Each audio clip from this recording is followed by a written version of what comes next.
Kita sekarang sudah di situasi kondisi endemi gitu ya. Yang paling simple mungkin bicara teknologi yang ada di cloud ya, gitu. Nah itu bisa macam-macam, tapi kuncinya adalah secure dan mudah digunakan. Kita punya feature people count ya, di mana kamera dan perangkat video conference tersebut bisa mengetahui jumlah orang yang ada di ruangan tersebut. Wow.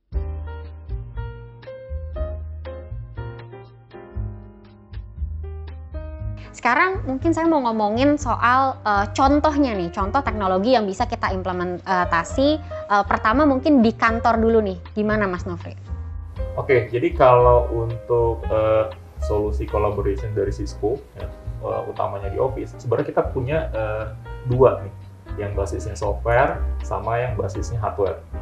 Nah, karena pertanyaannya lebih ke Office, mungkin yang lebih relevan adalah yang basisnya hardware ya. Kalau kita mungkin bilang fasilitas video conference yang biasanya kita gunakan di ruang meeting. Gitu. Kenapa itu penting ya? Kenapa itu penting? Karena biasanya gini, ketika kita jalanin suatu meeting tanpa adanya tools atau perangkat yang memang cocok ya digunakan di ruang meeting, experience dari meeting itu jadinya nggak sempurna atau nggak baik. Gitu. Alhasil result yang ingin dicapai pada saat meeting itu nggak dapat gitu kan.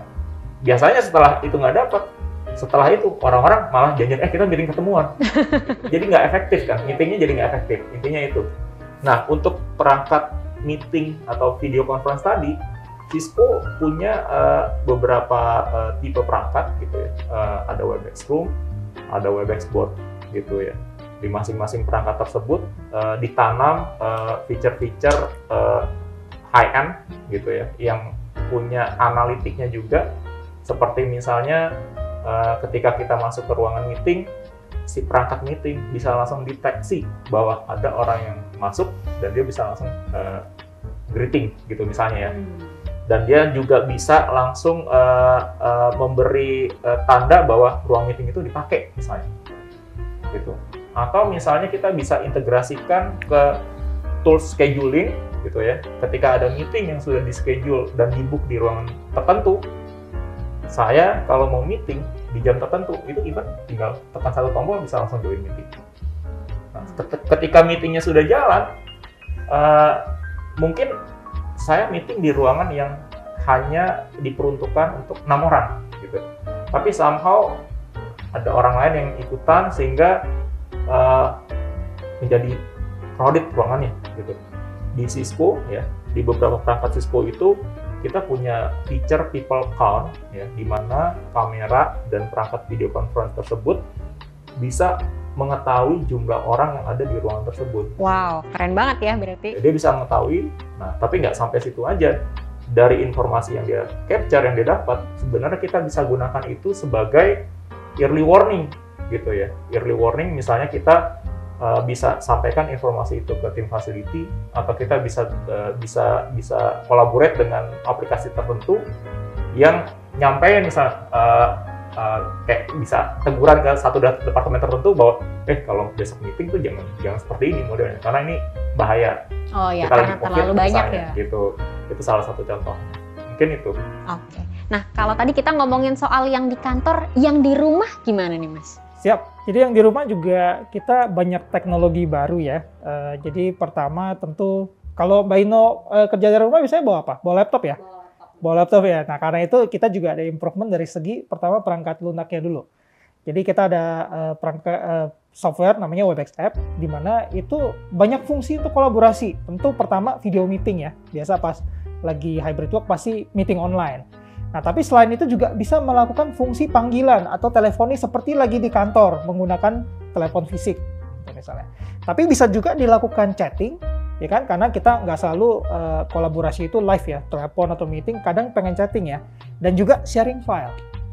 Nah, itu dengan satu aplikasi sudah support semua itu, baik kerja di rumah bisa pakai Windows, bisa pakai Mac, bisa juga pakai tablet atau smartphone. Nah, kita sudah support sampai ke arah sana. Tapi untuk software aja kita lihat oke, pasti kita ada improvement untuk kerja di rumah, tapi beberapa skenario butuh juga perangkat keras. Jadi misalnya Mbak Indo pernah nggak pakai laptop lagi meeting, tiba-tiba mungkin ada suara gangguan ya, mungkin tetangga lagi bangun rumah. Biasanya banyak ya, tiba-tiba ada yang gedor-gedor atau ada paket ya. Bener, dan kalau lagi present bayangin, kalau pakai laptop aja pasti merasa terganggu ya. Nah, karena itu Cisco kita juga buat nih, untuk melengkapi kerja di rumah, kita juga ada perangkat keras. Salah satu contohnya adalah headset, jadi bisa digunakan di rumah, pairing ke laptop, dan meeting dengan platform apapun. Cisco Webex tentu bisa, tapi kalau pakai platform lain ini juga bisa digunakan gitu ya. Dan ketika presentasi ya karena bentuknya headset ya ada noise cancellation, jadi lebih konsentrasi. Itu salah satu contohnya.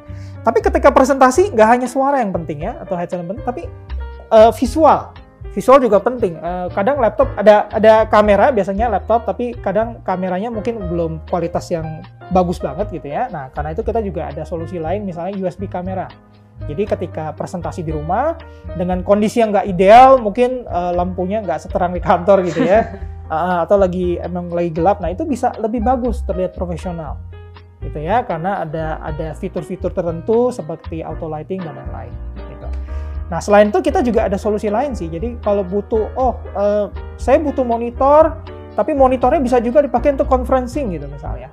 Tapi ketika conferencing saya tidak ingin suara luar masuk. Nah, kita juga punya solusi namanya Webex Dash series, dan itu juga ada beberapa tipe. Kita bisa menyesuaikan situasi ya. Kadang kerja di rumah kan nggak semua space-nya luas ya.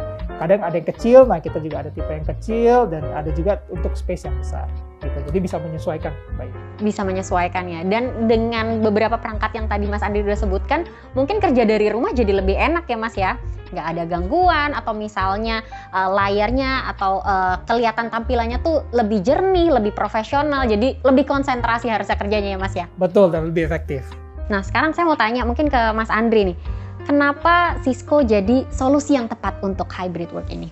Siap, pertanyaan bagus nih Mbak Ino ya. Jadi Cisco mungkin banyak yang tahu Cisco itu sebenarnya kita mulai dari teknologi jaringan ya dulu ya, tapi sebenarnya kita punya banyak solusi, jadi nggak hanya jaringan, karena kalau kita bicara hybrid work tadi Nofri udah sounding, tentu punya koneksi yang baik penting gitu kan, tapi juga perlu security gitu kan, dan terakhir perlu tool kolaborasi juga gitu, jadi kita bisa bantu customer dari semua sisi itu. Nah tapi sebenarnya aku highlight 3 hal ya, kalau khususnya untuk kolaborasi gitu ya, kenapa Cisco. Jadi pertama itu kita bisa bantu customer kita untuk any workplace. Tadi Mbak Indo kan sempat mention ya, trend workplace seperti apa, di rumah, di kantor, dan di mana aja. Nah Cisco itu kita punya banyak solusi, mulai bagaimana bisa bantu customer kerja secara efektif di rumah. Kita punya solusi perangkat keras dan juga perangkat lunak ya, dan bisa terintegrasi dengan sistem yang udah ada. Gitu. Jadi any workplace kita bisa lakukan, dan juga terintegrasi dengan customer mungkin udah pakai tool A, tool B, atau mungkin pakai Cisco juga ya, mungkin seperti Cisco Webex. Nah itu bisa lakukan. Tapi yang paling penting juga Cisco itu kita fokus di security. Tadi Mas Nofri udah bilang ya, security nomor 1, tapi juga manageability. Karena kita lihat pas hybrid work ini banyak tool cloud ya. Tool cloud banyak, toolnya juga beraneka ragam. Nah gimana biasanya IT itu memonitor itu, bagaimana memanage dan punya visibility di arah sana. Nah, Cisco bisa bantu sampai ke arah manageability dan visibility juga. Ya. Oke, tadi kita udah ngomongin soal kenapa Cisco adalah solusi atau pilihan yang tepat lah. Nah, sekarang saya mau ke Mas Nofri. Gimana kalau misalnya perusahaan mau mengadopsi solusi hybrid work dari Cisco, dan kenapa implementasinya harus bersama master system? Oke. Tadi Andri udah jelasin ya, perjalanan panjang yang Cisco sudah lakukan ya. Jadi kalau kita bicara collaboration tools ya, itu Cisco sendiri sejarahnya sudah sangat panjang, mulai dari solusi yang analog, terus kita masuk ke IT, terus ada on-premise, sampai sekarang trennya di cloud gitu ya. Itu boleh dibilang solusi dari Cisco adalah solusi yang paling komplit di collaboration. Nah, terus pertanyaan tadi, kenapa master system gitu ya, dan gimana caranya perusahaan yang ingin mengadopsi itu? Nah, sebenarnya kalau ditanya caranya cukup mudah. Informasi yang terkait solusi-solusi dari Cisco itu sudah banyak beredar. Nah, dari kita pun ya bekerja sama-sama Cisco, sudah banyak juga event yang kita lakukan. Artinya untuk memperkenalkan produk, terus mengedukasi customer. Nah, kenapa master system ya? Itu juga sudah sangat jelas gitu ya. Jadi master system sendiri sudah kurang lebih 20 tahun gitu kita selling atau kita introduce solusi collaboration Cisco. Itu satu. Jadi pengalaman kita sudah sangat panjang terkait produk-produk Cisco, terutama di collaboration. Terus yang kedua, master system secara konsisten mendevelop talenta-talenta terbaik. Ya, dengan buktinya kita punya 3 CCI collaboration. Ya, memang fokus untuk mendalami produk-produk collaboration Cisco. Plus kita juga sangat fokus di area developer. Ya, karena sekarang trennya nggak cuma cloud sendiri. Jadi kalau kita bicara teknologi atau portfolio apapun gitu ya, sekarang ada yang namanya API, ya, programmability, di mana kita sebagai partner dari Cisco juga sudah sangat siap gitu ya untuk melakukan integrasi tadi di sounding sama Andri ke aplikasi customer gitu. Jadi ya harusnya memang secara capability master system adalah yang terbaik. Oke, master system adalah yang terbaik dan bisa memilih Cisco sebagai solusi hybrid work, betul ya? Oke deh kalau gitu. Nah, pertanyaan terakhir mungkin saya mau ke Mas Andri. Apalagi Mas yang mau disampaikan atau yang mau di-highlight terkait hybrid work nih Mas? Silakan. Ya, jadi mungkin menyimpulkan ya, Cisco itu untuk hybrid work, pertama untuk hybrid work itu teknologi nggak hanya teknologi meeting, gitu kan. Walaupun pas ketika hybrid pasti banyak yang dilakukan tuh meeting online ya. Tapi kalau kita ngomong hybrid work tadi melibatkan teknologi kolaborasi pasti, tapi juga network ya atau jaringan yang bagus dan juga tentu harus secure dan bisa di-manage gitu. Nah, Cisco kita punya solusi komplit dalam hal itu. Nah, khususnya untuk kolaborasi juga kita bukan sistem yang tertutup gitu kan. Kita sadar customer kita itu banyak pakai tool beda-beda sekarang. Gitu ya, jadi bisa tool A, tool B termasuk Cisco Webex. Nah, karena itu juga kita melihat, oh kita harus beradaptasi. Karena itu untuk solusi kita bisa integrasi dengan apapun yang dipunyai oleh customer, gitu. Dan itu kedua. Dan yang terakhir yang pengen saya highlight adalah kita juga nggak melihat solusi hybrid work itu hanya dari Office. Office banyak improvement tentu dari segi intelligence, gitu ya. Kita bisa bantu meeting itu dan dengan fitur intelligence. Tapi juga kita ngelihat bagaimana cara bisa improve produktivitas itu di rumah juga. Gitu. Jadi kita udah melebar ke arah sana. Nah, mungkin itu aja yang saya tambahin. Ya, oke, kalau gitu.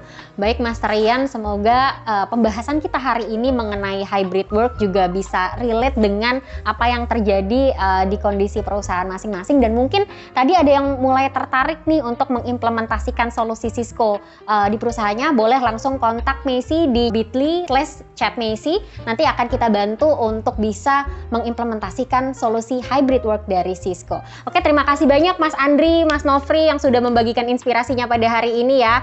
Mudah-mudahan nanti kita bisa ketemu lagi di lain session, oke?